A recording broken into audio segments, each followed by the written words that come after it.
सैफ अली खानच्या प्रकृतीत सुधारणा, मात्र इन्फेक्शन होऊ नये यासाठी आठवडाभराची आरामाची गरज. सैफवर उपचार करणाऱ्या डॉक्टरांची माहिती. सैफ अली खानवरील हल्ल्याप्रकरणी एका संशयिताला पोलिसांनी घेतलं ताब्यात. चर्चगेट परिसरातनं ताब्यात घेतल्याची माहिती. वांद्रे पोलीस स्टेशनमध्ये संशयिताची कसून चौकशी सुरू. आरोपीकडनं शाहरुख खानच्या मन्नत बंगल्याबाहेर सुद्धा रेकी. न्यूज 18 लोकमतला सूत्रांची माहिती.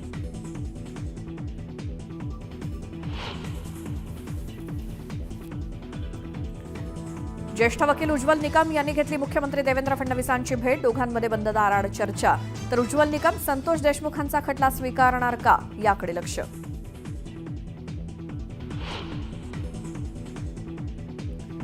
नाशिकच्या दिंडोरी आश्रमात वाल्मिक कराड आणि विष्णू चाटेचा मुक्काम. तृप्ती देसाईंचा दावा. तर आरोपी दत्त जयंतीच्या सप्ताहावेळी आल्याचं स्वामी समर्थ केंद्राकडनं स्पष्टीकरण.